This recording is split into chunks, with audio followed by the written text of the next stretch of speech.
विद्यार्थ्यांना कॉन्सन्ट्रेशनची गरज ही फक्त अभ्यासात असते असं अजिबात नाही. जे पण काम ते करतायत त्या कामामध्ये यश मिळवण्यासाठी, ते काम अप्रतिम होण्यासाठी कॉन्सन्ट्रेशनची आवश्यकता असते. आणि ते काम करण्यासाठी जो आत्मविश्वास लागतो त्यासाठी सुद्धा एकाग्रतेची गरज असते.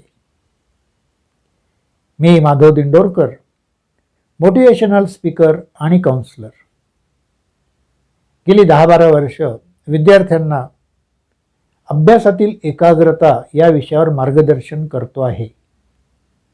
आणि हे करत असताना मला काही पॅरेंट्स येऊन भेटतात. त्यावेळेस ते त्यांच्या मुलाबद्दल कंप्लेंट करतात की आमचा मुलगा जो आहे ना त्याच्यामध्ये कॉन्फिडन्सच नाही हो, आत्मविश्वासच नाही आहे आणि तो कुठल्या ॲक्टिव्हिटीमध्ये भागच घेत नाही.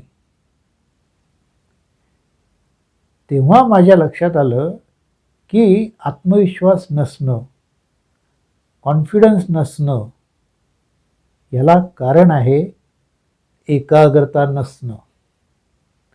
आता कोणतेही काम करायचं, कोणताही परफॉर्मन्स द्यायचा, तर त्यासाठी त्याच्या मेंदूला त्या कामावरती फोकस होणं आवश्यक आहे.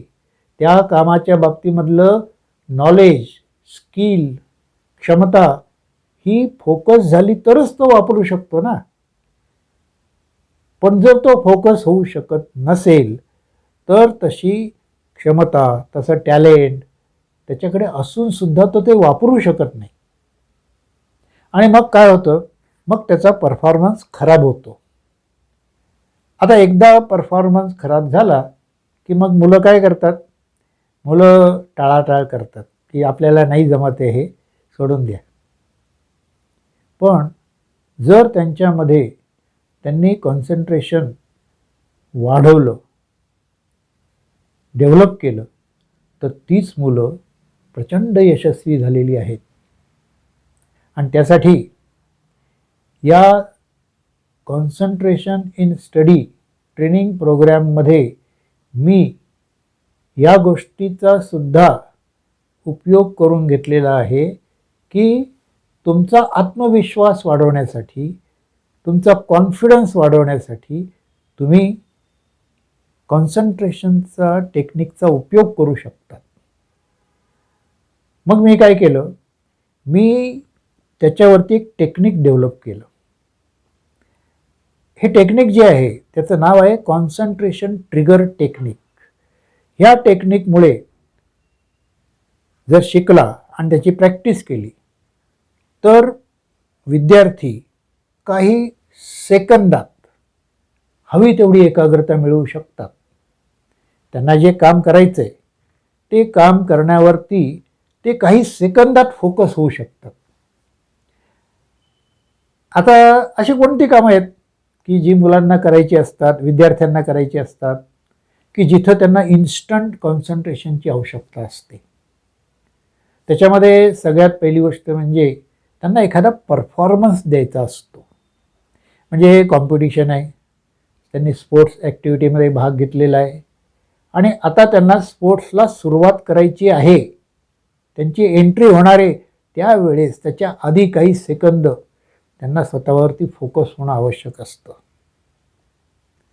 तुम्ही जर ऑलिम्पिकमधले काही गेम्स बघितले, तुमच्या लक्षात येईल की कुठलाही परफॉर्मन्स द्यायच्या आधी ते खेळाडू स्वतःला एकाग्र करतात आणि मग परफॉर्मन्स देतात.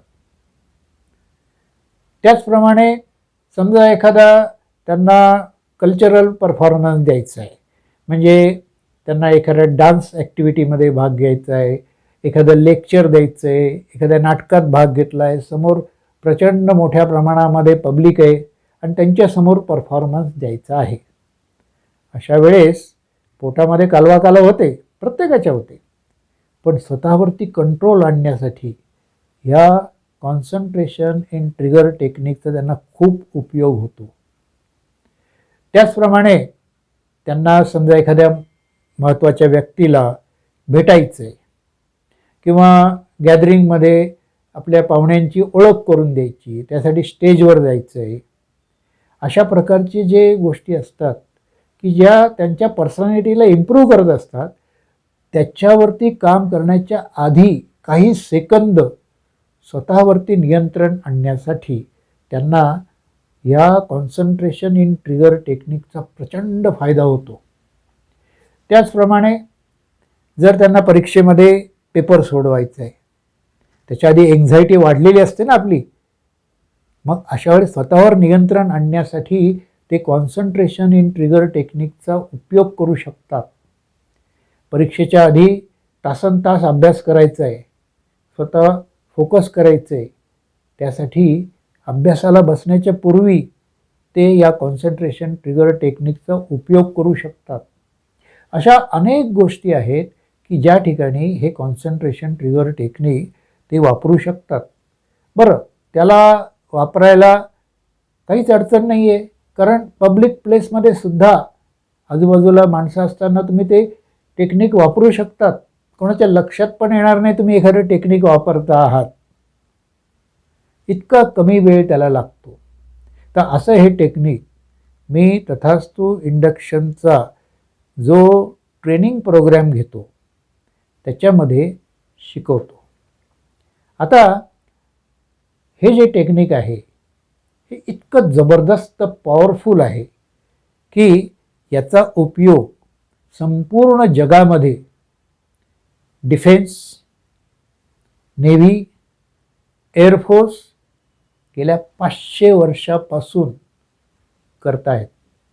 त्याच टेक्निकला मी थोडंसं मॉडिफाय केलं, विद्यार्थ्यांसाठी थोडं ते टेक्निक मॉडिफाय केलं, पण त्याचा बेसिक जे काही टेक्निक आहे किंवा बेसिक त्याचा जो कन्सेप्ट आहे तो सारखाच ठेवला, तो काही बदललेला नाही.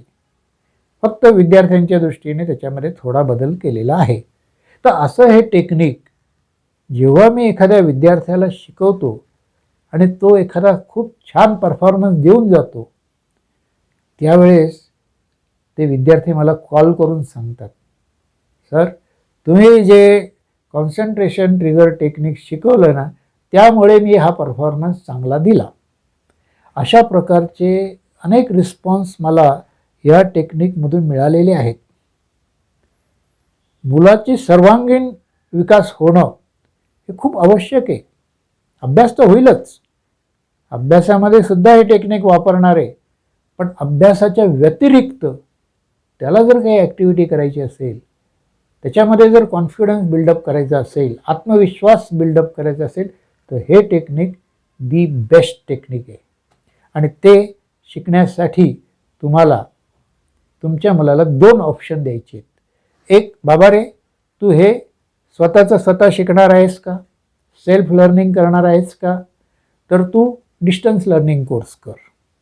त्याच्यामध्ये तुला ऑनलाईनसुद्धा जायचं नाही आहे किंवा कुठे यायचं नाही, जायचं नाही. स्वतःच्या कन्व्हिनियंट वेळामध्ये हे टेक्निक शिकायचं आहे. त्याच्यासाठी ट्रेनिंग व्हिडिओ दिले जातील, ट्रेनिंग ऑडिओ दिले जातील, स्टडी नोट्स दिले जातील. त्यानंतर जर समजा तुला मदतीची आवश्यकता आहे, कोणीतरी हे टेक्निक मला शिकवावं पर्सनली, वैयक्तिक असं वाटत असेल, तर त्यासाठी काय आहे, काउन्सलिंग आहे.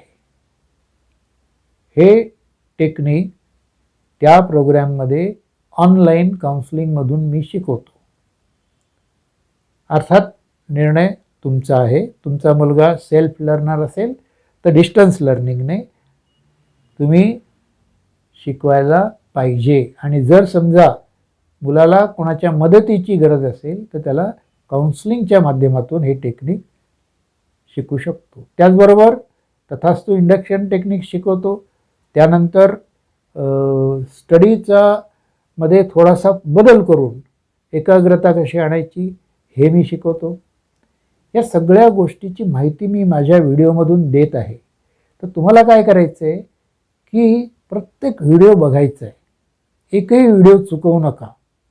आणि त्यासाठी चॅनलला सबस्क्राईब करा आणि जे एक आयकॉन असतं बेल आयकॉन त्याच्यावर प्रेस करा, ते ऑन ठेवा. म्हणजे तुम्हाला मी नवीन व्हिडिओ टाकला की तुम्हाला इंटिमेशन मिळत जाईल. आणि तुम्ही ते व्हिडिओ बघू शकाल. दुसरी गोष्ट अशी की तुम्हाला माहिती आहे मला मोटिवेट करायचं आहे तुम्हाला, म्हणजे हे जे व्हिडिओ आहेत ते आवडले असतील तर लाईक करायचं आहे, शेअर करायचं आहे, फॉरवर्ड करायचं आहे. तुमच्या मित्रमैत्रिणींना फॉरवर्ड करा, म्हणजे ते सुद्धा या व्हिडिओमधून काही शिकू शकतील. हा जो चॅनल आहे हा एंटरटेनमेंट चॅनल नाही आहे, त्यामुळे मी तुमचं मनोरंजन करेलच याची गॅरंटी नाही, पण मी तुम्हाला एज्युकेट जरूर करेल, मी तुम्हाला तुमच्या ज्ञानामध्ये भर पडेल हे नक्की बघेल, तेवढं माझं प्रॉमिस आहे. आता या व्हिडिओमध्ये आपण इथंच थांबूया, भेटूयात पुढील व्हिडिओमध्ये. तोपर्यंत धन्यवाद.